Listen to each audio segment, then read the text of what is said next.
Les Trois Mousquetaires, partie 2. Chapitre 3. L'audience. Monsieur de Tréville était pour le moment de fort méchante humeur. Néanmoins, il salua poliment le jeune homme, qui s'inclina jusqu'à terre, et il sourit en recevant son compliment, dont l'accent béarnais lui rappela à la fois sa jeunesse et son pays, double souvenir qui fait sourire l'homme à tous les âges.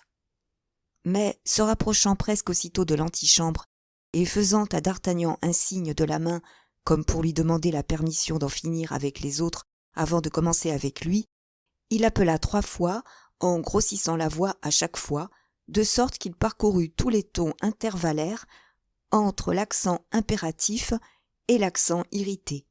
« Athos, Porthos, Aramis !» Les 2 mousquetaires avec lesquels nous avons déjà fait connaissance, et qui répondaient aux 2 derniers de ces 3 noms, quittèrent aussitôt les groupes dont ils faisaient partie et s'avancèrent vers le cabinet, dont la porte se referma derrière eux dès qu'ils en eurent franchi le seuil. Leur contenance, bien qu'elle ne fût pas tout à fait tranquille, excita cependant par son laisser-aller à la fois plein de dignité et de soumission l'admiration de D'Artagnan, qui voyait dans ces hommes des demi-dieux, et dans leur chef un Jupiter olympien armé de tous ses foudres.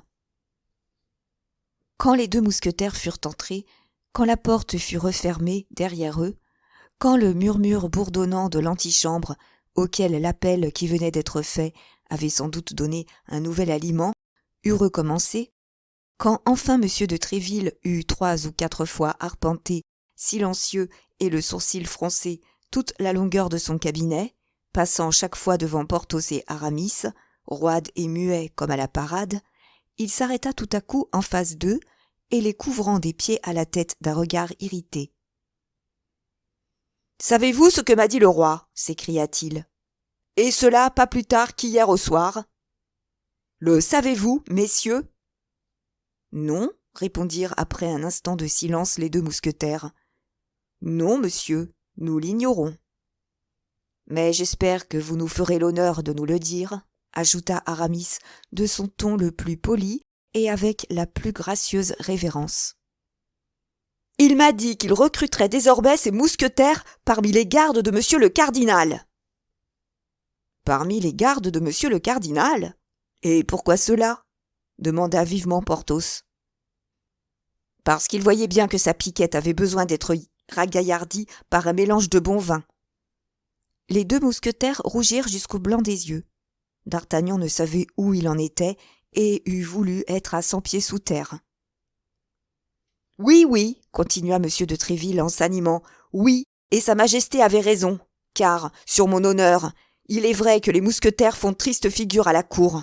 Monsieur le cardinal racontait hier au jeu du roi, avec un air de condoléance qui me déplut fort, qu'avant-hier ces damnés mousquetaires, ces diables à 4, il appuyait sur ces mots avec un accent ironique qui me déplut encore davantage. « Ces pourfendeurs, ajoutait-il en me regardant de son œil de chat-tigre, s'étaient attardés rue Férou dans un cabaret, et qu'une ronde de ses gardes, j'ai cru qu'il allait me rire au nez, avait été forcée d'arrêter les perturbateurs. Morbleu, vous devez en savoir quelque chose. Arrêter des mousquetaires. Vous en étiez, vous autres. Ne vous en défendez pas. On vous a reconnu, et le cardinal vous a nommé. Voilà bien ma faute, oui, ma faute, puisque c'est moi qui choisis mes hommes. Voyons, vous, Aramis, pourquoi diable m'avez-vous demandé la casaque quand vous alliez être si bien sous la soutane? Voyons, vous, Porthos, n'avez-vous un si beau baudrier d'or que pour y suspendre une épée de paille? Et Athos, je ne vois pas Athos, où est-il?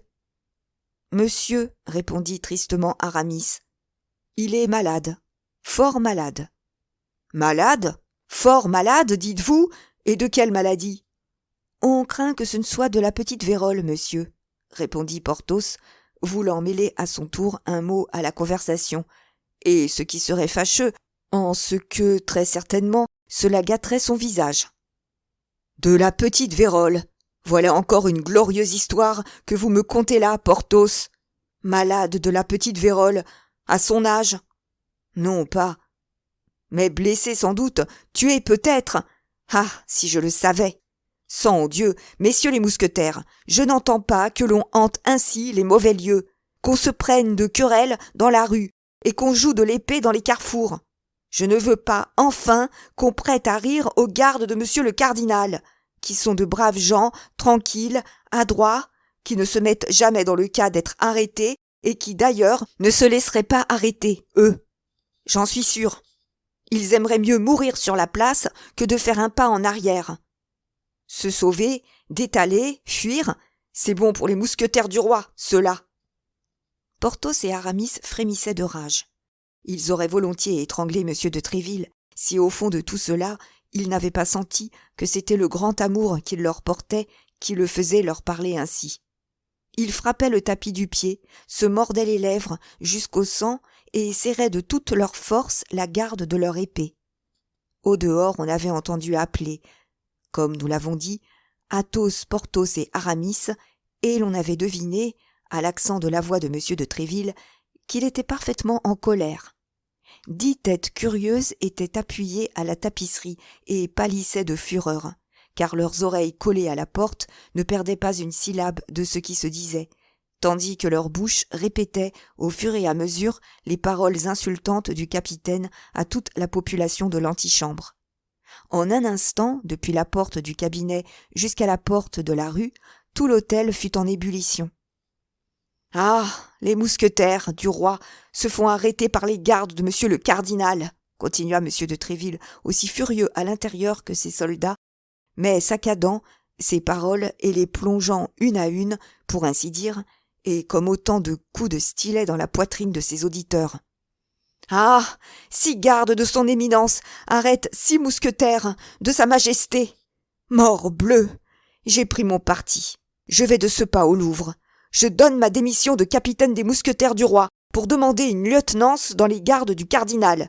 Et s'il me refuse, morbleu, je me fais abbé. » À ces paroles, le murmure de l'extérieur devint une explosion. Partout, on n'entendait que jurons et blasphèmes. Les morbleu, les sang-Dieu, les morts de tous les diables se croisaient dans l'air. D'Artagnan cherchait une tapisserie derrière laquelle se cacher, et se sentait une envie démesurée de se fourrer sous la table. « Eh bien, mon capitaine, dit Porthos hors de lui, la vérité est que nous étions 6 contre 6. Mais nous avons été pris en traîtres, et avant que nous eussions eu le temps de tirer nos épées, 2 d'entre nous étaient tombés morts, et Athos, blessé grièvement, ne valait guère mieux. Car vous le connaissez, Athos.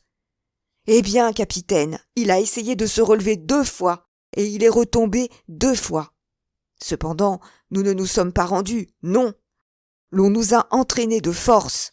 En chemin, nous nous sommes sauvés. Quant à Athos, on l'avait cru mort, et on l'a laissé bien tranquillement sur le champ de bataille, ne pensant pas qu'il valût la peine d'être emporté. Voilà l'histoire. Que diable, capitaine, on ne gagne pas toutes les batailles. Le grand Pompée a perdu celle de Pharsale, et le roi François Ier, qui, à ce que j'ai entendu dire, en valait bien un autre, a perdu cependant celle de Pavie. Et j'ai l'honneur de vous assurer que j'en ai tué un avec sa propre épée, dit Aramis, car la mienne s'est brisée à la première parade. Tué ou poignardé, monsieur, comme il vous sera agréable. Je ne savais pas cela, reprit M. de Tréville d'un ton un peu radouci. Monsieur le cardinal avait exagéré, à ce que je vois. Mais de grâce, monsieur, continua Aramis, qui, voyant son capitaine s'apaiser, osait hasarder une prière.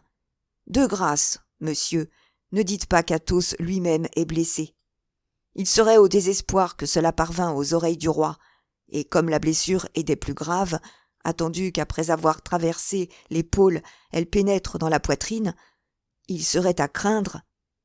Au même instant, la portière se souleva, et une tête noble et belle, mais affreusement pâle, parut sous la frange. « Athos !» s'écrièrent les 2 mousquetaires. « Athos !» répéta M. de Tréville lui-même. « Vous m'avez mandé, monsieur, » dit Athos à M. de Tréville d'une voix affaiblie mais parfaitement calme. « Vous m'avez demandé, à ce que m'ont dit nos camarades, et je m'empresse de me rendre à vos ordres. Voilà, monsieur, Que me voulez-vous » Et à ces mots, le mousquetaire, en tenue irréprochable, sanglé comme de coutume, entra d'un pas ferme dans le cabinet. M. de Tréville, ému jusqu'au fond du cœur de cette preuve de courage, se précipita vers lui. « J'étais en train de dire à ces messieurs, ajouta-t-il, que je défends à mes mousquetaires d'exposer leur jour sans nécessité. Car les braves gens sont bien chers au roi, et le roi sait que ces mousquetaires sont les plus braves gens de la terre.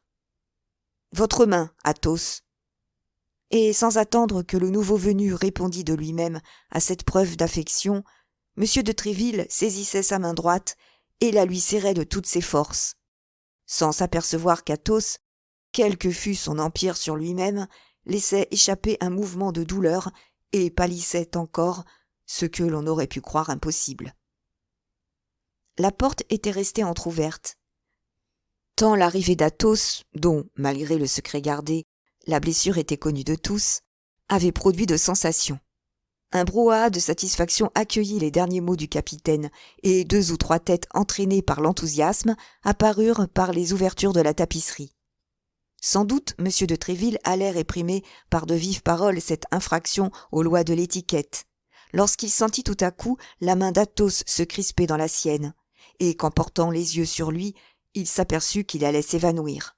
Au même instant, Athos, qui avait rassemblé toutes ses forces pour lutter contre la douleur, vaincu enfin par elle, tomba sur le parquet comme s'il fût mort. « Un chirurgien !» cria M. de Tréville. « Le mien, celui du roi, le meilleur !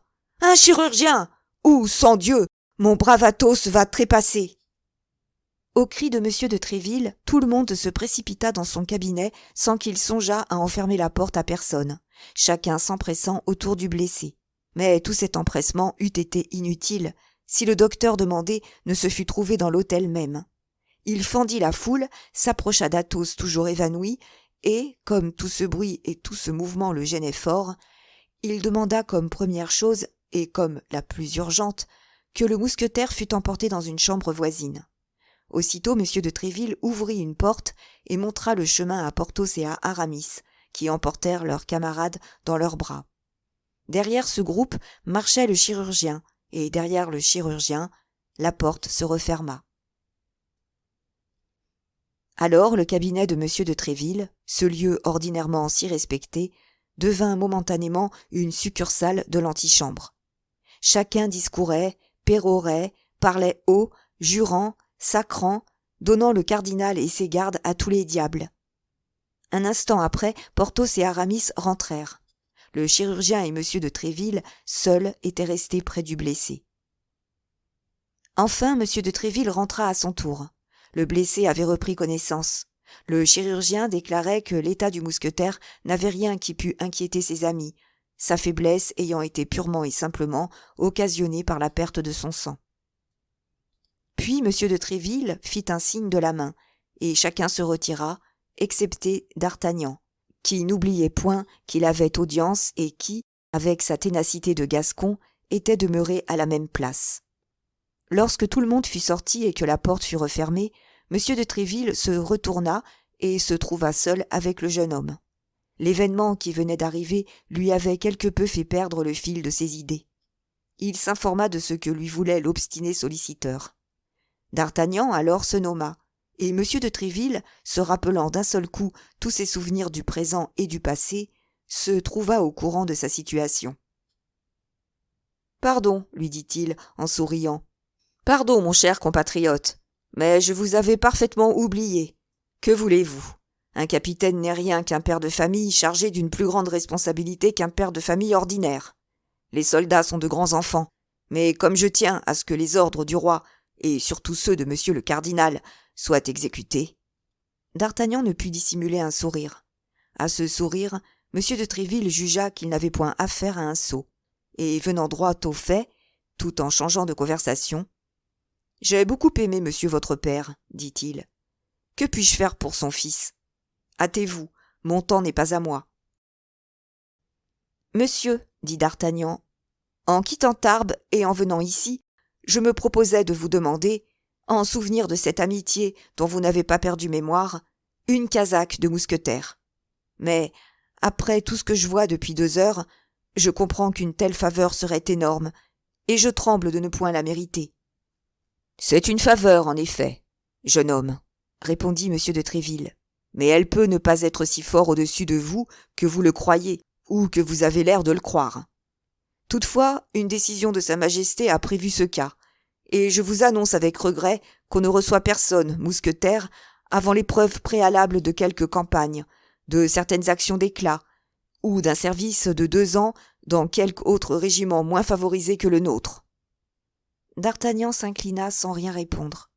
Il se sentait encore plus avide d'endosser l'uniforme de mousquetaire depuis qu'il y avait de si grandes difficultés à l'obtenir. « Mais, » continua Tréville en fixant sur son compatriote un regard si perçant qu'on eût dit qu'il voulait lire jusqu'au fond de son cœur, « mais, en faveur de votre père, mon ancien compagnon, comme je vous l'ai dit, je veux faire quelque chose pour vous, jeune homme. Nos cadets de Béarn ne sont ordinairement pas riches, et je doute que les choses aient fort changé de face depuis mon départ de la province.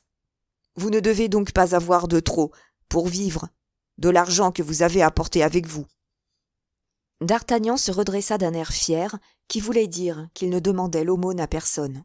« C'est bien, jeune homme, c'est bien, » continua Tréville. « Je connais ces airs-là. Je suis venu à Paris avec 4 écus dans ma poche, et je me serais battu avec quiconque m'aurait dit que je n'étais pas en état d'acheter le Louvre. » D'Artagnan se redressa de plus en plus.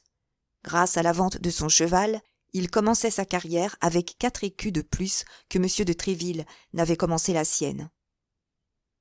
« Vous devez donc, disais-je, avoir besoin de conserver ce que vous avez, si forte que soit cette somme. Mais vous devez avoir besoin aussi de vous perfectionner dans les exercices qui conviennent à un gentilhomme. J'écrirai dès aujourd'hui une lettre au directeur de l'Académie royale, et dès demain il vous recevra sans rétribution aucune. Ne refusez pas cette petite douceur. Nos gentilshommes les mieux nés et les plus riches la sollicitent quelquefois, sans pouvoir l'obtenir. Vous apprendrez le manège du cheval, l'escrime et la danse. Vous y ferez de bonnes connaissances, et de temps en temps, vous reviendrez me voir pour me dire où vous en êtes, et si je puis faire quelque chose pour vous. » D'Artagnan, tout étranger qu'il fût encore aux façons de cour, s'aperçut de la froideur de cet accueil. « Hélas, monsieur, dit-il, je vois combien la lettre de recommandation que mon père m'avait remise pour vous me fait défaut aujourd'hui. »« En effet, répondit M. de Tréville, je m'étonne que vous ayez entrepris un aussi long voyage sans ce viatique obligé, notre seule ressource à nous autres Béarnais. »« Je l'avais, monsieur, et Dieu merci, en bonne forme, » s'écria d'Artagnan, « mais on me l'a perfidement dérobé. » Et il raconta toute la scène de Meung, dépeignit le gentilhomme inconnu dans ses moindres détails. Le tout avec une chaleur, une vérité qui charmèrent M. de Tréville. « Voilà qui est étrange, » dit ce dernier en méditant. « Vous aviez donc parlé de moi tout haut ? » ?»« Oui, monsieur, sans doute, j'avais commis cette imprudence. » »« Que voulez-vous ? Un nom comme le vôtre devait me servir de bouclier en route. Jugez si je me suis mis souvent à couvert. » La flatterie était fort de mise alors, et M. de Tréville aimait l'encens comme un roi ou comme un cardinal. Il ne put donc s'empêcher de sourire avec une visible satisfaction, mais ce sourire s'effaça bientôt, et revenant de lui-même à l'aventure de Meung.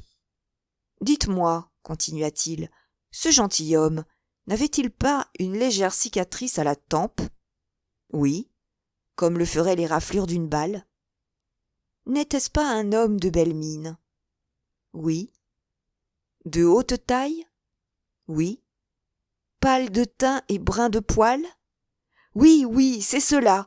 Comment se fait-il, monsieur, que vous connaissiez cet homme ? Ah, si jamais je le retrouve, et je le retrouverai, je vous le jure, fût-ce en enfer. » « Il attendait une femme, » continua Tréville. « Il est du moins parti après avoir causé un instant avec celle qui l'attendait. Vous ne savez pas quel était le sujet de leur conversation. Il lui remettait une boîte, lui disait que cette boîte contenait ses instructions, et lui recommandait de ne l'ouvrir qu'à Londres. Cette femme était anglaise? Il l'appelait Milady. C'est lui, murmura Tréville. C'est lui. Je le croyais encore à Bruxelles. Oh, monsieur, si vous savez quel est cet homme, s'écria d'Artagnan, indiquez-moi qui il est et d'où il est. Puis je vous tiens quitte de tout, même de votre promesse de me faire entrer dans les mousquetaires. Car avant toute chose, je veux me venger. Gardez-vous-en bien, jeune homme, s'écria Tréville. Si vous le voyez venir, au contraire, d'un côté de la rue, passez de l'autre. Ne vous heurtez pas à un pareil rocher. Il vous briserait comme un verre. Cela n'empêche pas, dit d'Artagnan, que si jamais je le retrouve... En attendant, reprit Tréville, ne le cherchez pas, si j'ai un conseil à vous donner. Tout à coup, Tréville s'arrêta, frappé d'un soupçon subit. Cette grande haine que manifestait si hautement le jeune voyageur pour cet homme, qui, chose assez peu vraisemblable, lui avait dérobé la lettre de son père. Cette haine ne cachait-elle pas quelque perfidie? Ce jeune homme n'était-il pas envoyé par son éminence? Ne venait-il pas pour lui tendre quelque piège? Ce prétendu d'Artagnan n'était-il pas un émissaire du cardinal qu'on cherchait à introduire dans sa maison et qu'on avait placé près de lui pour surprendre sa confiance et pour le perdre plus tard, comme cela s'était 1000 fois pratiqué? Il regarda d'Artagnan plus fixement encore cette seconde fois que la première. Il fut médiocrement rassuré par l'aspect de cette physionomie pétillante d'esprit astucieux et d'humilité affectée. « Je sais bien qu'il est gascon, pensa-t-il, mais il peut l'être aussi bien pour le cardinal que pour moi. Voyons, éprouvons-le. »« Mon ami, lui dit-il lentement, je veux, comme au fils de mon ancien ami, car je tiens pour vrai l'histoire de cette lettre perdue, je veux, dis-je, pour réparer la froideur que vous avez d'abord remarquée dans mon accueil, vous découvrir les secrets de notre politique. Le roi et le cardinal sont les meilleurs amis. Leurs apparents démêlés ne sont que pour tromper les sots. Je ne prétends pas qu'un compatriote, un joli cavalier, un brave garçon fait pour avancer, soit la dupe de toutes ces feintises et donne, comme un niais dans le panneau, à la suite de tant d'autres qui s'y sont perdus. Songez bien que je suis dévoué à ces deux maîtres tout-puissants et que jamais mes démarches sérieuses n'auront d'autre but que le service du roi et celui de monsieur le cardinal, un des plus illustres génies que la France ait produit. Maintenant, jeune homme, réglez-vous là-dessus, et si vous avez, soit de famille, soit par relation, soit d'instinct même, quelqu'une de ces inimitiés contre le cardinal telles que nous les voyons éclater chez les gentilshommes, dites-moi adieu, et quittons-nous. Je vous aiderai en 1000 circonstances, mais sans vous attacher à ma personne. J'espère que ma franchise, en tout cas, vous fera mon ami, car vous êtes jusqu'à présent le seul jeune homme à qui j'ai parlé comme je le fais. » Tréville se disait à part lui, « Si le cardinal m'a dépêché ce jeune renard, il n'aura certes pas manqué, lui qui sait à quel point je l'exècre, de dire à son espion que le meilleur moyen de me faire la cour est de me dire pique-pendre de lui. Aussi, malgré mes protestations, le rusé compère va-t-il me répondre bien certainement qu'il a l'éminence en horreur. » Il en fut tout autrement que s'y attendait Tréville. D'Artagnan répondit avec la plus grande simplicité. « Monsieur, j'arrive à Paris avec des intentions toutes semblables. Mon père m'a recommandé de ne souffrir rien du roi, de monsieur le cardinal et de vous, qu'il tient pour les 3 premiers de France. » D'Artagnan ajoutait monsieur de Tréville aux 2 autres, comme on peut s'en apercevoir, mais il pensait que cette adjonction ne devait rien gâter. « J'ai donc la plus grande vénération pour monsieur le cardinal, continua-t-il, et le plus profond respect pour ses actes. Tant mieux pour moi, monsieur, si vous me parlez, comme vous le dites avec franchise, car alors vous me ferez l'honneur d'estimer cette ressemblance de goût. Mais si vous avez eu quelque défiance, bien naturelle d'ailleurs, Je sens que je me perds en disant la vérité. Mais tant pis, vous ne laisserez pas que de m'estimer, et c'est à quoi je tiens plus qu'à toute chose au monde. Monsieur de Tréville fut surpris au dernier point. Tant de pénétration, tant de franchise, enfin, lui causaient de l'admiration, mais ne levait pas entièrement ses doutes. Plus ce jeune homme était supérieur aux autres jeunes gens, plus il était à redouter s'il se trompait. Néanmoins, il serra la main à d'Artagnan et lui dit « Vous êtes un honnête garçon, mais dans ce moment, je ne puis faire que ce que je vous ai offert tout à l'heure. Mon hôtel vous sera toujours ouvert. Plus tard, pouvant me demander à toute heure, et par conséquent saisir toutes les occasions, vous obtiendrez probablement ce que vous désirez obtenir. » « C'est-à-dire, monsieur, reprit d'Artagnan, que vous attendez que je m'en sois rendu digne. Eh bien, soyez tranquille, ajouta-t-il avec la familiarité du Gascon. Vous n'attendrez pas longtemps. Et il salua pour se retirer, comme si désormais le reste le regardait. Mais attendez donc, dit M. de Tréville en l'arrêtant. Je vous ai promis une lettre pour le directeur de l'académie. Êtes-vous trop fier pour l'accepter, mon jeune gentilhomme ? Non, monsieur, dit d'Artagnan. Je vous réponds qu'il n'en sera pas de celle-ci comme de l'autre. Je la garderai si bien qu'elle arrivera, je vous le jure, à son adresse, et malheur à celui qui tenterait de me l'enlever. Monsieur de Tréville sourit à cette fanfaronnade, et, laissant son jeune compatriote dans l'embrasure de la fenêtre où il se trouvait et où ils avaient causé ensemble, il alla s'asseoir à une table et se mit à écrire la lettre de recommandation promise. Pendant ce temps, d'Artagnan, qui n'avait rien de mieux à faire, se mit à battre une marche contre les carreaux, regardant les mousquetaires qui s'en allaient les uns après les autres, et les suivant du regard jusqu'à ce qu'ils eussent disparu au tournant de la rue. Monsieur de Tréville, après avoir écrit la lettre, la cacheta et, se levant, s'approcha du jeune homme pour la lui donner. Mais au moment même où d'Artagnan étendait la main pour la recevoir, Monsieur de Tréville fut bien étonné de voir son protégé faire un soubresaut, rougir de colère et s'élancer hors du cabinet en criant « Ah ! Sang Dieu ! Il ne m'échappera pas, cette fois !»« Et qui cela ?» demanda Monsieur de Tréville. « Lui, mon voleur !» répondit d'Artagnan. « Ah ! Traître !» Et il disparut. « Diable de fou !» murmura Monsieur de Tréville. « À moins, toutefois, ajouta-t-il, que ce ne soit une manière adroite de s'esquiver, en voyant qu'il a manqué son coup. » Chapitre 4. L'épaule d'Athos, le baudrier de Porthos et le mouchoir d'Aramis. D'Artagnan, furieux, avait traversé l'antichambre en 3 bonds et s'élançait sur l'escalier dont il comptait descendre les degrés 4 à 4, lorsque, emporté par sa course, il alla donner tête baissée dans un mousquetaire qui sortait de chez M. de Tréville par une porte de dégagement et, le heurtant du front à l'épaule, lui fit pousser un cri, ou plutôt un hurlement.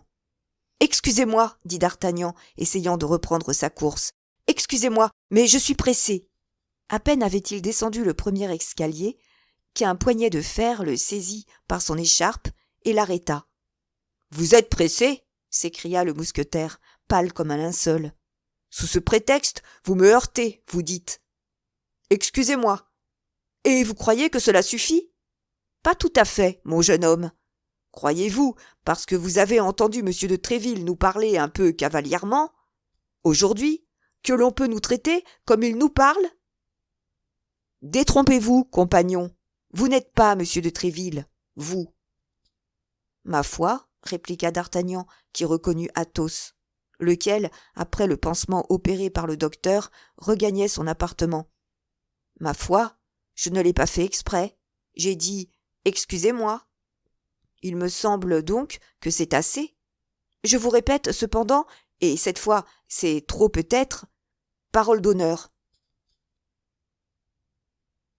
Je suis pressé, très pressé. Lâchez-moi donc, je vous prie, et laissez-moi aller où j'ai affaire. Monsieur, dit Athos en le lâchant, vous n'êtes pas poli. On voit que vous venez de loin. D'Artagnan avait déjà enjambé 3 ou 4 degrés, mais à la remarque d'Athos, il s'arrêta court.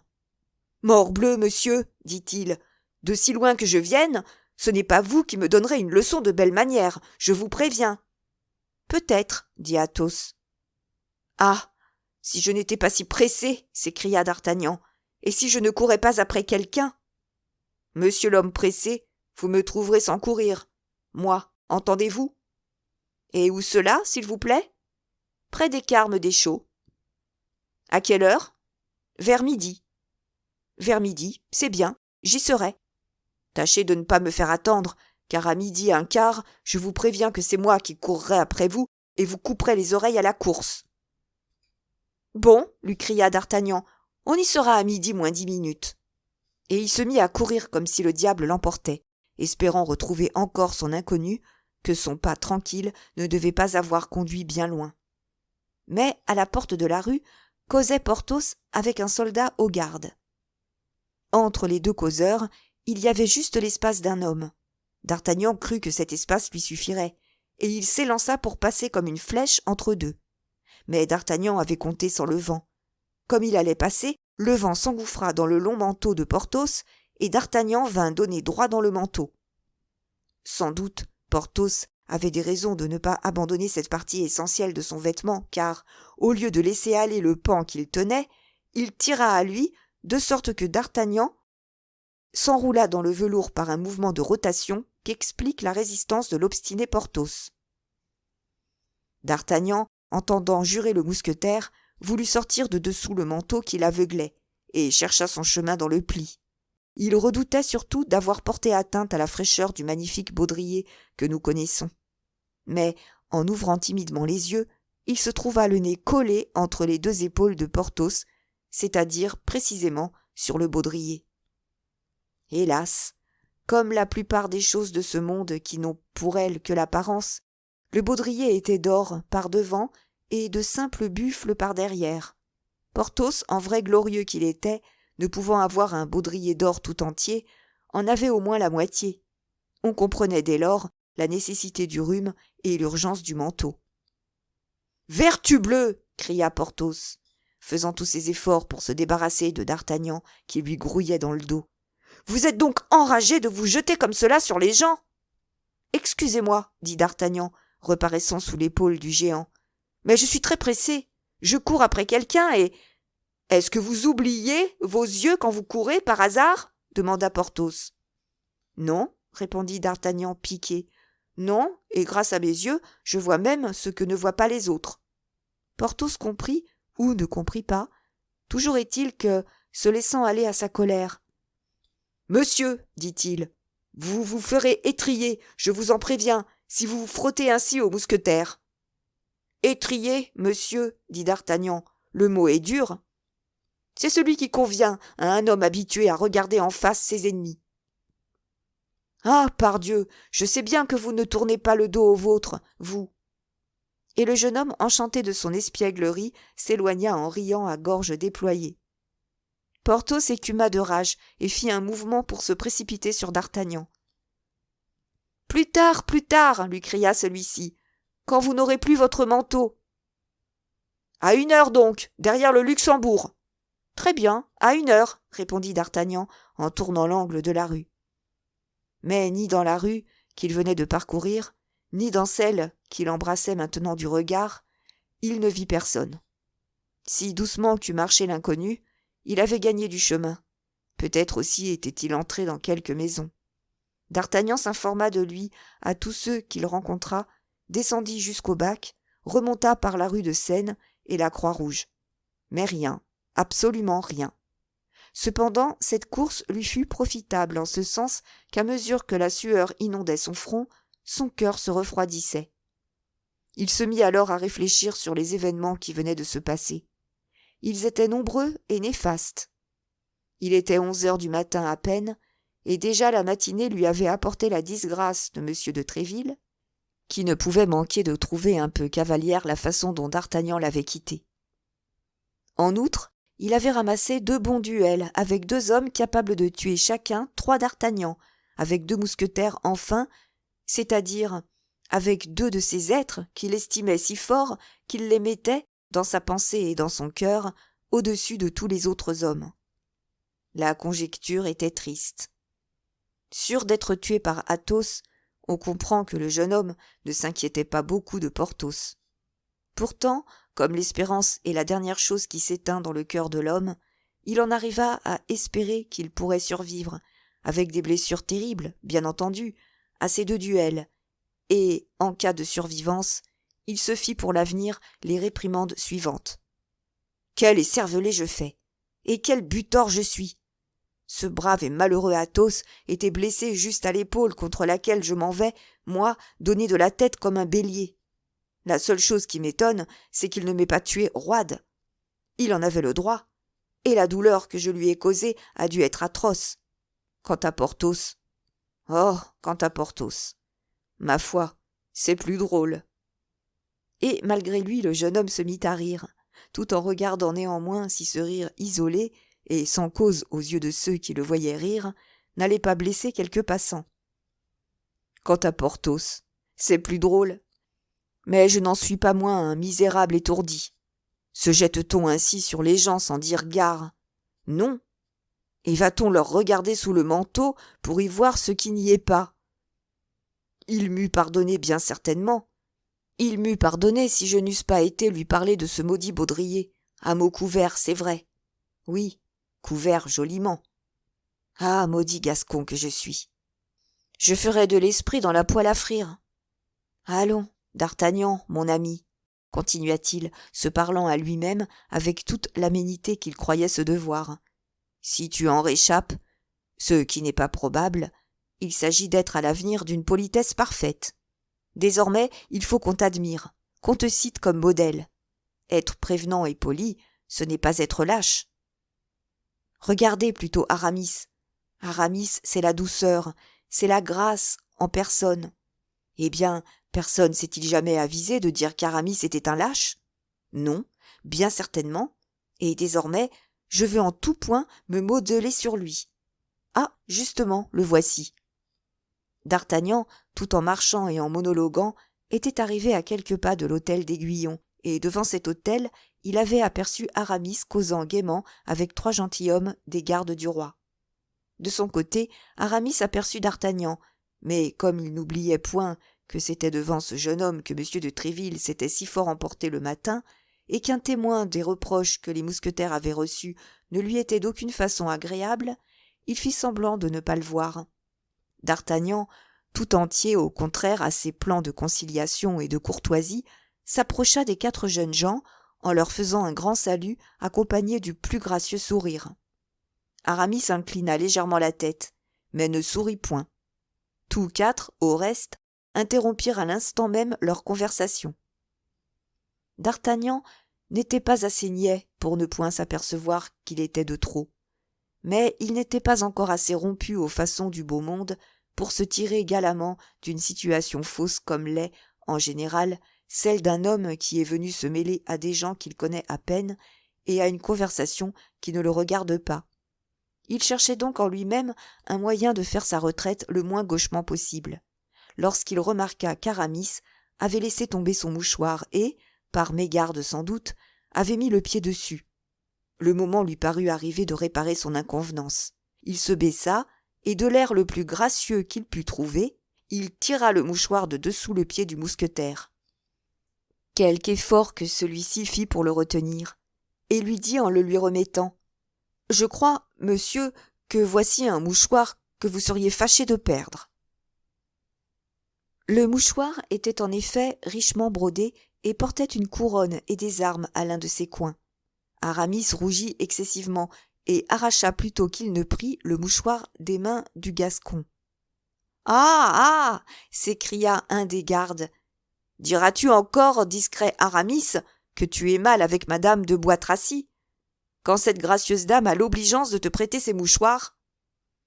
Aramis lança à D'Artagnan un de ces regards qui font comprendre à un homme qu'il vient de s'acquérir un ennemi mortel. Puis, reprenant son air doucereux: « Vous vous trompez, messieurs, dit-il.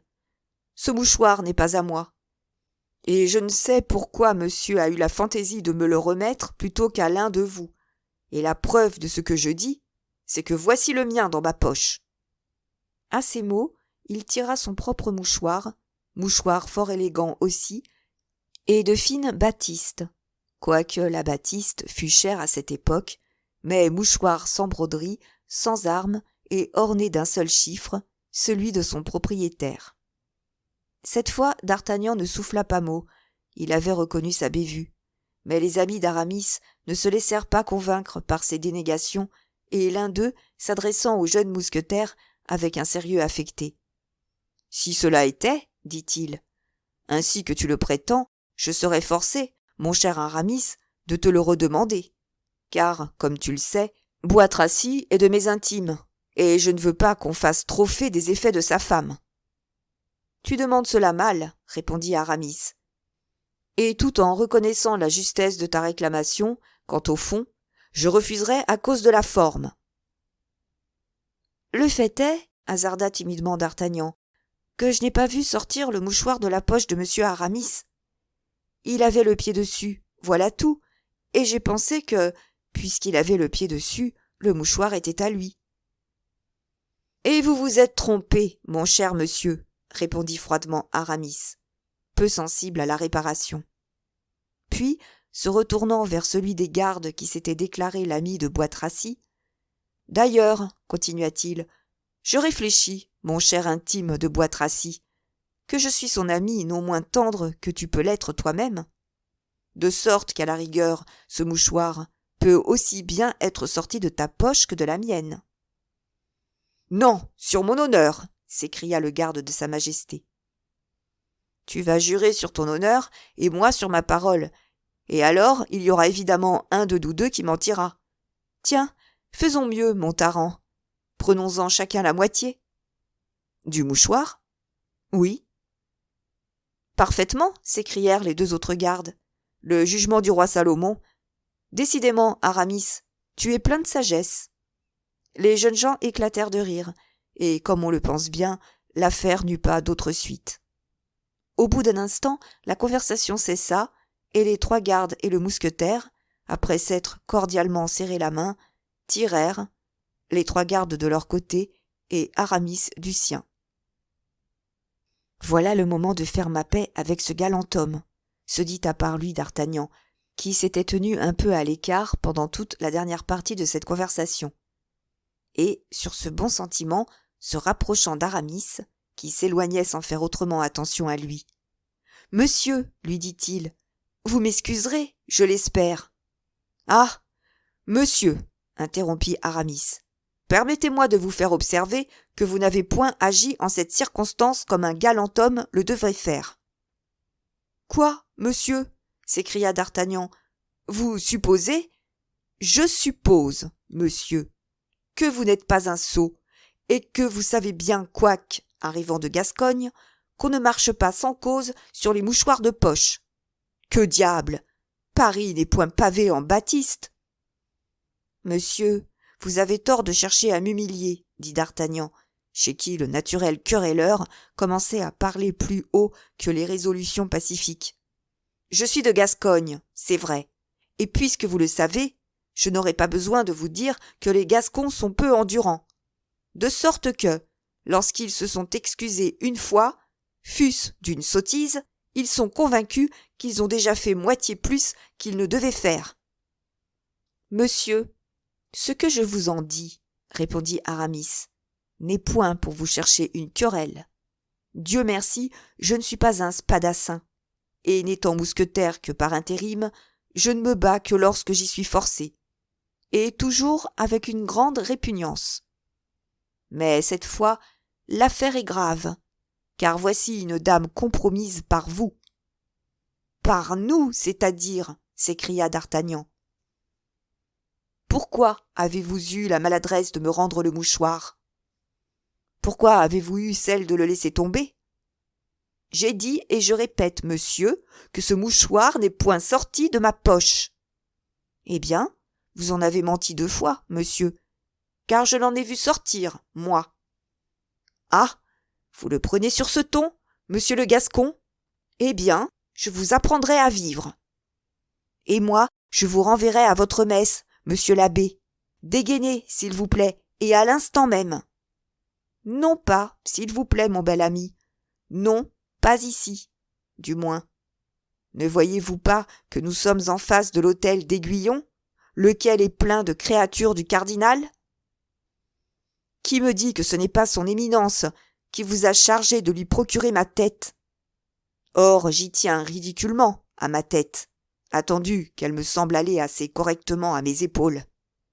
Je veux donc vous tuer, soyez tranquille, mais vous tuer tout doucement, dans un endroit clos et couvert, là où vous ne puissiez vous vanter de votre mort à personne.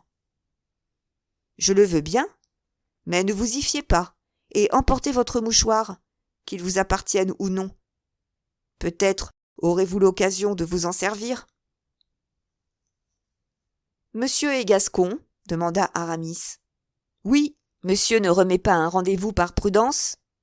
La prudence, monsieur, est une vertu assez inutile aux mousquetaires, je le sais, mais indispensable aux gens d'église, et comme je ne suis mousquetaire que provisoirement, je tiens à rester prudent. À 2 heures, j'aurai l'honneur de vous attendre à l'hôtel de monsieur de Tréville. Là, je vous indiquerai les bons endroits. Les 2 jeunes gens se saluèrent, puis Aramis s'éloigna en remontant la rue qui remontait au Luxembourg, tandis que d'Artagnan, voyant que l'heure s'avançait, prenait le chemin des Carmes Deschaux, tout en disant à part soi: « Décidément, je n'en puis pas revenir. Mais au moins, si je suis tué, je serai tué par un mousquetaire. » Chapitre 5. Les mousquetaires du roi et les gardes de monsieur le cardinal. D'Artagnan ne connaissait personne à Paris. Il alla donc au rendez-vous d'Athos sans amener de second, résolu de se contenter de ceux qu'aurait choisis son adversaire. D'ailleurs, son intention était formelle, de faire au brave mousquetaire toutes les excuses convenables, mais sans faiblesse, craignant qu'il ne résultât de ce duel ce qui résulte toujours de fâcheux dans une affaire de ce genre. Quand un homme jeune et vigoureux se bat contre un adversaire blessé et affaibli. Vaincu, il double le triomphe de son antagoniste. Vainqueur, il est accusé de forfaiture et de facile audace. Au reste, ou nous avons mal exposé le caractère de notre chercheur d'aventure, ou notre lecteur a déjà dû remarquer que d'Artagnan n'était point un homme ordinaire. Aussi, tout en se répétant à lui-même que sa mort était inévitable, il ne se résigna point à mourir tout doucettement, comme un autre moins courageux et moins modéré que lui eût fait à sa place. Il réfléchit aux différents caractères de ceux avec lesquels il allait se battre, et commença à voir plus clair dans sa situation. Il espérait, grâce aux excuses loyales qui lui réservaient, se faire un ami d'Athos, dont l'air grand seigneur et la mine austère lui agréaient fort. Il se flattait de faire peur à Porthos avec l'aventure du baudrier, qu'il pouvait, s'il n'était pas tué sur le coup, raconter à tout le monde, récit qui, poussé adroitement à l'effet, devait couvrir Porthos de ridicule. Enfin, quant au sournois Aramis, il n'en avait pas très grand peur, et en supposant qu'il arrivât jusqu'à lui, il se chargeait de l'expédier bel et bien, ou du moins en le frappant au visage, comme César avait recommandé de faire aux soldats de Pompée, d'endommager à tout jamais cette beauté dont il était si fier. Ensuite, il y avait chez d'Artagnan ce fond inébranlable de résolution qu'avaient déposé dans son cœur les conseils de son père, conseils dont la substance était ne rien souffrir de personne que du roi, du cardinal et de monsieur de Tréville. Il vola donc plutôt qu'il ne marcha vers le couvent des Carmes déchaussés, ou plutôt Deschaux, comme on disait à cette époque, sorte de bâtiment sans fenêtres, bordé de prés arides, succursale du pré au clair, et qui servait d'ordinaire aux rencontres des gens qui n'avaient pas de temps à perdre.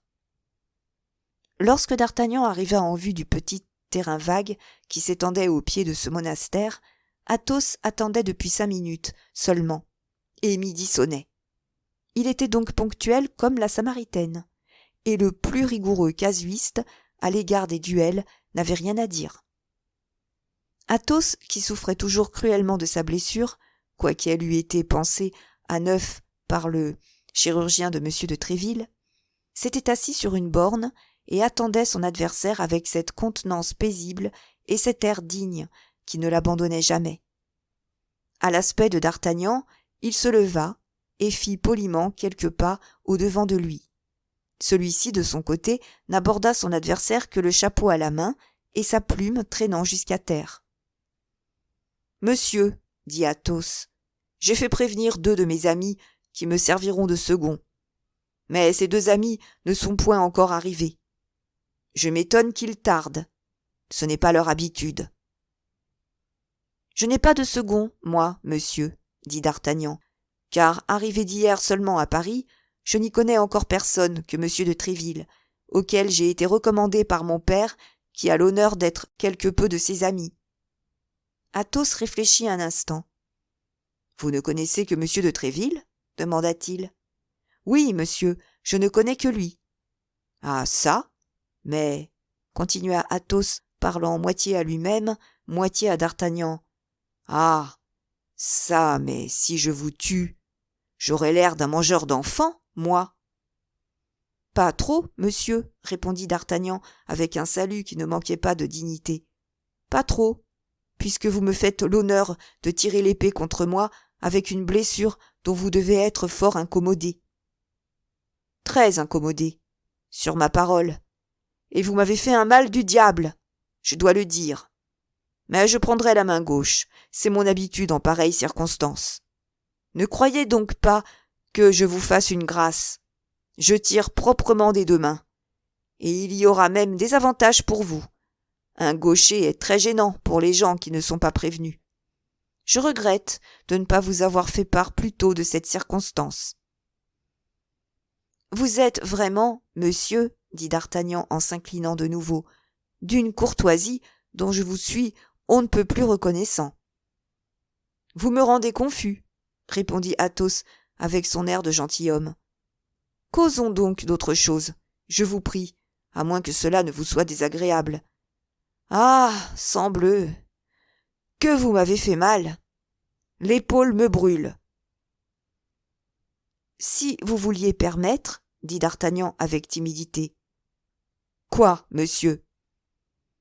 J'ai un baume miraculeux pour les blessures, un baume qui me vient de ma mère, et dont j'ai fait l'épreuve sur moi-même. Eh bien, je suis sûr qu'en moins de 3 jours, ce baume vous guérirait, et au bout de 3 jours, quand vous seriez guéri, eh bien, monsieur, ce me serait toujours un grand honneur d'être votre homme. D'Artagnan dit ces mots avec une simplicité qui faisait honneur à sa courtoisie, sans porter aucunement atteinte à son courage. « Pardieu, monsieur, dit Athos, voici une proposition qui me plaît.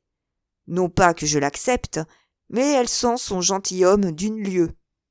C'est ainsi que parlaient et faisaient ces preux du temps de Charlemagne, sur lesquels tout cavalier doit chercher à se modeler. Malheureusement, nous ne sommes plus au temps du grand empereur.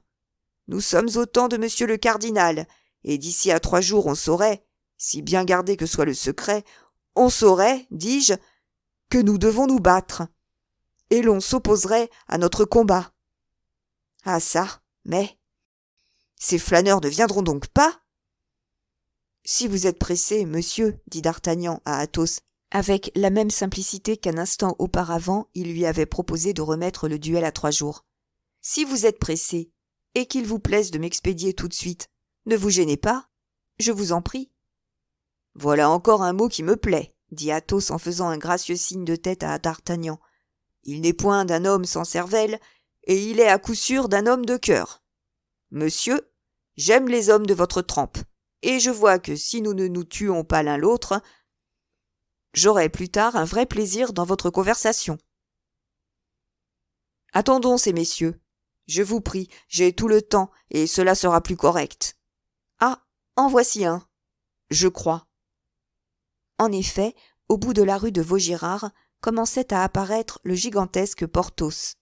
« Quoi » s'écria d'Artagnan. « Votre premier témoin est monsieur Porthos ?»« Oui, cela vous contrarie-t-il » ?« Non, aucunement. »« Et voici le second. » D'Artagnan se retourna du côté indiqué par Athos et reconnut Aramis. « Quoi » s'écria-t-il d'un accent plus étonné que la première fois. « Votre second témoin est monsieur Aramis ?»« Sans doute. Ne savez-vous pas qu'on ne nous voit jamais l'un sans l'autre, et qu'on nous appelle, dans les mousquetaires et dans les gardes à la cour et à la ville, Athos, Porthos et Aramis, ou les trois inséparables. Après cela, comme vous arrivez de Dax ou de Pau... »« De Tarbes, » dit d'Artagnan. « Il vous est permis d'ignorer ce détail, » dit Athos. « Ma foi, » dit d'Artagnan, « vous êtes bien nommés, messieurs, et mon aventure, si elle fait quelque bruit, prouvera du moins que votre union n'est point fondée sur les contrastes. » Pendant ce temps, Porthos s'était rapproché, avait salué de la main Athos, puis, se retournant vers d'Artagnan, il était resté tout étonné. Disons, en passant, qu'il avait changé de baudrier et quitté son manteau. « Ah ah !» fit-il, « qu'est-ce que cela ?»« C'est avec monsieur que je me bats, » dit Athos, en montrant de la main d'Artagnan et en le saluant du même geste. « C'est avec lui que je me bats aussi, » dit Porthos. « Mais à une heure seulement, » répondit d'Artagnan. « Et moi aussi, c'est avec monsieur que je me bats, » dit Aramis en arrivant à son tour sur le terrain. « Mais à 2 heures seulement, » fit d'Artagnan, avec le même calme. « Mais à propos de quoi te bats-tu, toi, Athos ?» demanda Aramis. « Ma foi, je ne sais pas trop. Il m'a fait mal à l'épaule. Et toi, Porthos ? » « Ma foi, je me bats parce que je me bats, » répondit Porthos en rougissant. Athos, qui ne perdait rien, vit passer un fin sourire sur les lèvres du Gascon. « Nous avons eu une discussion sur la toilette, » dit le jeune homme. « Et toi, Aramis ? demanda Athos. « Moi, je me bats pour cause de théologie, » répondit Aramis, tout en faisant signe à d'Artagnan qu'il le priait de tenir secrète la cause de son duel. Athos vit passer un second sourire sur les lèvres de d'Artagnan. « Vraiment ? » dit Athos. « Oui, un point de Saint-Augustin sur lequel nous ne sommes pas d'accord, » dit le Gascon. « Décidément, c'est un homme d'esprit, » murmura Athos. « Et maintenant que vous êtes rassemblés, messieurs, » dit d'Artagnan, « permettez-moi de vous faire mes excuses. » À ce mot d'excuse, un nuage passa sur le front d'Athos, un sourire hautain glissa sur les lèvres de Porthos, et un signe négatif fut la réponse d'Aramis. « Vous ne me comprenez pas, messieurs, » dit d'Artagnan en relevant sa tête, sur laquelle jouait en ce moment un rayon de soleil qui en dorait les lignes fines et hardies. « Je vous demande excuse dans le cas où je ne pourrais vous payer ma dette à tous trois, car monsieur Athos a le droit de me tuer le premier, ce qui ôte beaucoup de sa valeur à votre créance, monsieur Porthos, et ce qui rend la vôtre à peu près nulle, monsieur Aramis. Et maintenant, messieurs, je vous le répète, excusez-moi, mais de cela seulement. Et en garde !» À ces mots, du geste le plus cavalier qui se puisse avoir, d'Artagnan tira son épée. Le sang était monté à la tête de d'Artagnan, et dans ce moment, il eût tiré son épée contre tous les mousquetaires du royaume, comme il venait de faire contre Athos, Porthos et Aramis. Il était 12:15, le soleil était à son zénith, et l'emplacement choisi pour être le théâtre du duel se trouvait exposé à toute son ardeur. « Il fait très chaud, » dit Athos en tirant son épée à son tour, « et cependant je ne saurais ôter mon pourpoint, car, tout à l'heure encore, j'ai senti que ma blessure saignait, et je craindrais de gêner monsieur en lui montrant du sang qu'il ne m'aurait pas tiré lui-même. »« C'est vrai, monsieur, » dit d'Artagnan, « et tiré par un autre ou par moi, je vous assure que je verrai toujours avec bien du regret le sang d'un aussi brave gentilhomme. Je me battrai donc en pourpoint comme vous. »« Voyons, voyons, » dit Porthos, « assez de compliments comme cela, et songez que nous attendons notre tour. »« Parlez pour vous seul, Porthos, quand vous aurez à dire de pareilles incongruités, » interrompit Aramis. Quant à moi, je trouve les choses que ces messieurs se disent fort bien dites, et tout à fait dignes de deux gentilshommes. Quand vous voudrez, monsieur, dit Athos en se mettant en garde. J'attendais vos ordres, dit d'Artagnan en croisant le fer. Mais les deux rapières avaient à peine résonné en se touchant qu'une escouade des gardes de son éminence, commandée par M. de Jussac, se montra à l'angle du couvent. « Les gardes du cardinal !» s'écrièrent à la fois Porthos et Aramis. « L'épée au fourreau, messieurs ! L'épée au fourreau !» Mais il était trop tard. Les deux combattants avaient été vus dans une pose qui ne permettait pas de douter de leurs intentions. « Holà !» cria Jussac en s'avançant vers eux et en faisant signe à ses hommes d'en faire autant. « Holà ! Mousquetaires, on se bat donc ici ? Et les édits, qu'en faisons-nous » ? « Vous êtes bien généreux, messieurs les gardes, » dit Athos plein de rancune, car Jussac était l'un des agresseurs de l'avant-veille. « Si nous vous voyions battre, je vous réponds, moi, que nous nous garderions bien de vous en empêcher. Laissez-nous donc faire, et vous allez avoir du plaisir sans prendre aucune peine. »« Messieurs, » dit Jussac, « c'est avec grand regret que je vous déclare que la chose est impossible. Notre devoir avant tout.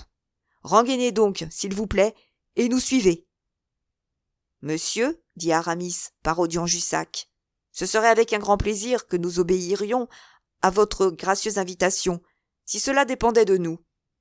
Mais malheureusement la chose est impossible. Monsieur de Tréville nous l'a défendu. Passez donc votre chemin. C'est ce que vous avez de mieux à faire. » Cette raillerie exaspéra Jussac. « Nous vous chargerons donc, dit-il, si vous désobéissez. »« Ils sont 5, dit Athos à demi-voix, et nous ne sommes que 3. Nous serons encore battus, et il nous faudra mourir ici, car je le déclare, je ne reparais pas vaincu devant le capitaine. » Alors Porthos et Aramis se rapprochèrent à l'instant les uns des autres, pendant que Jussac alignait ses soldats. Ce seul moment suffit à d'Artagnan pour prendre son parti. C'était là un de ces événements qui décident de la vie d'un homme. C'était un choix à faire entre le roi et le cardinal. Ce choix fait, il allait y persévérer. Se battre, c'est-à-dire désobéir à la loi, c'est-à-dire risquer sa tête, c'est-à-dire se faire d'un seul coup l'ennemi d'un ministre plus puissant que le roi lui-même. Voilà ce qu'entrevit le jeune homme. Et, disons-le à sa louange, il n'hésita point une seconde. Se tournant donc vers Athos et ses amis, « Messieurs, dit-il, je reprendrai, s'il vous plaît, quelque chose à vos paroles.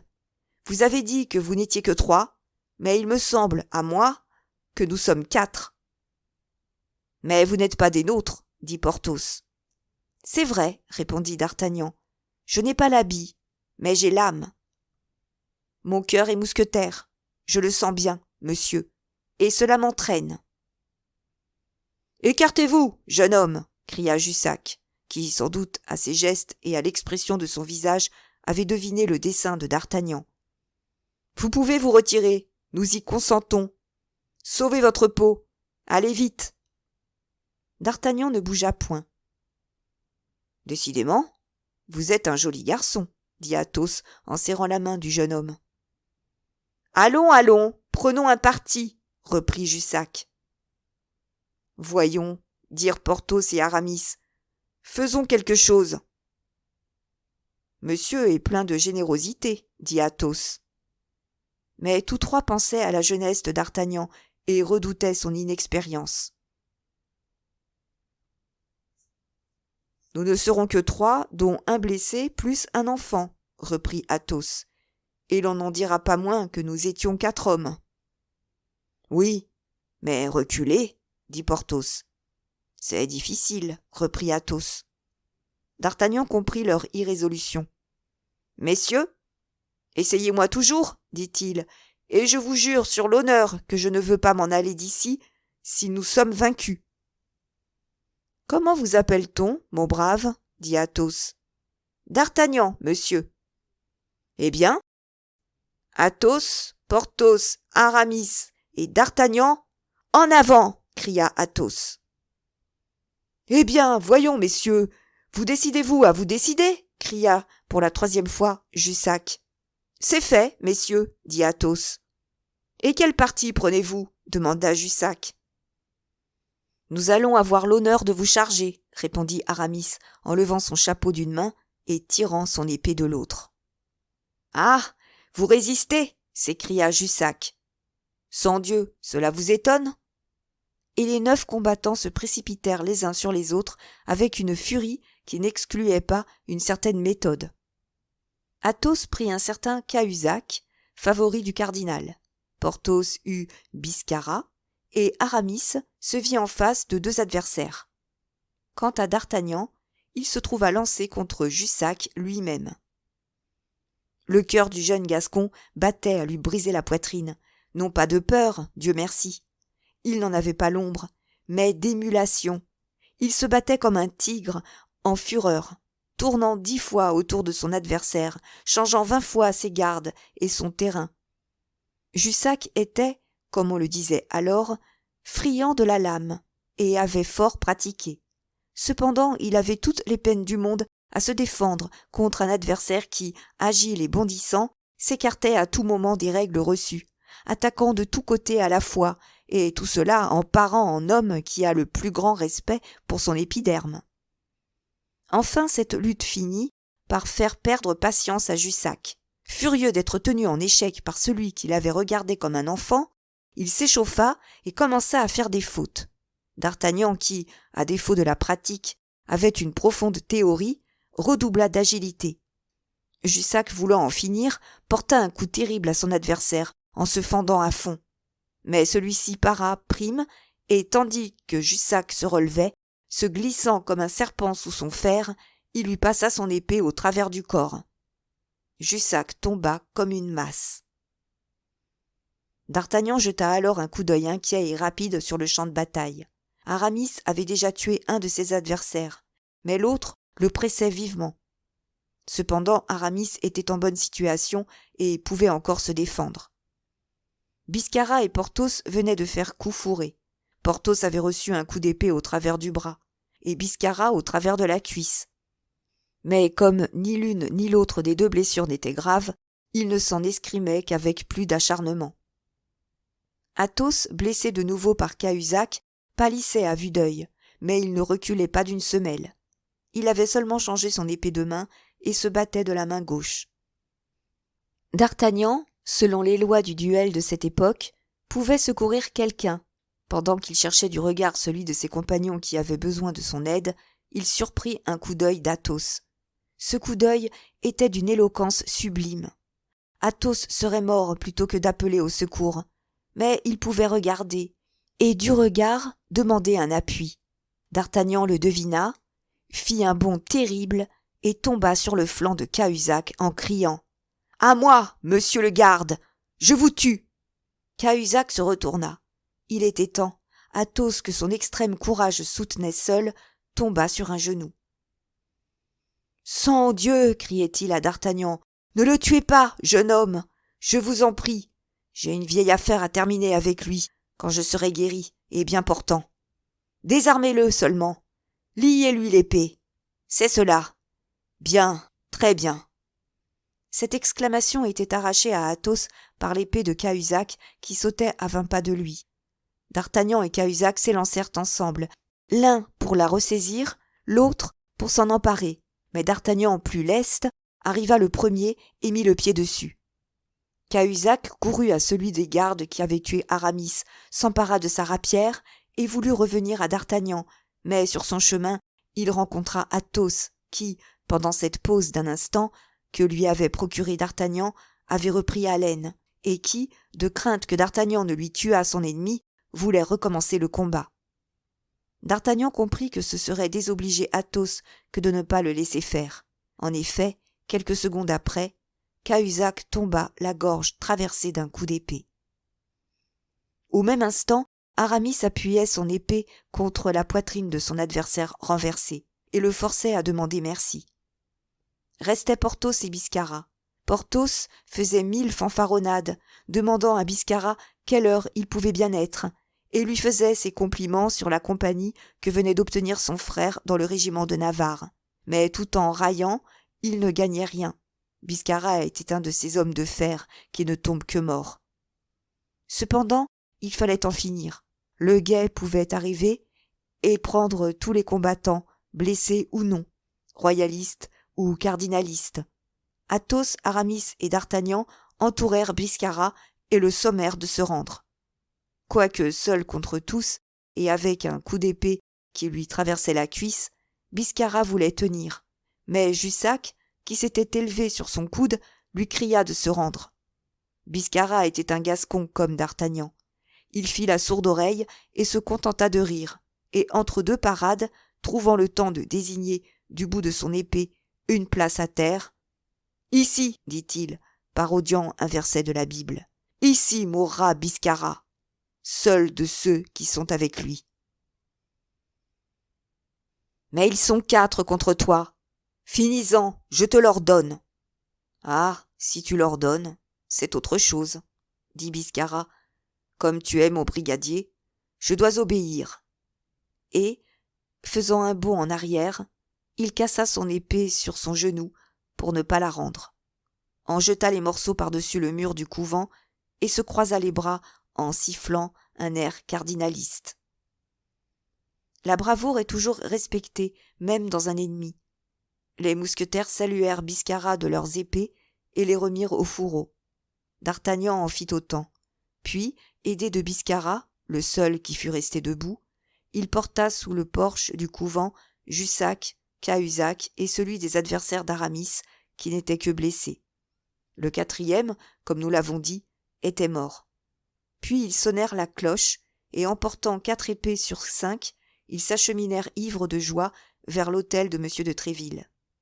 On les voyait entrelacés, tenant toute la largeur de la rue, et accostant chaque mousquetaire qu'ils rencontraient, si bien qu'à la fin, ce fut une marche triomphale. Le cœur de D'Artagnan nageait dans l'ivresse. Il marchait entre Athos et Porthos en les étreignant tendrement. « Si je ne suis pas encore mousquetaire, dit-il à ses nouveaux amis en franchissant la porte de l'hôtel de M. de Tréville, au moins me voilà reçu apprenti, n'est-ce pas ?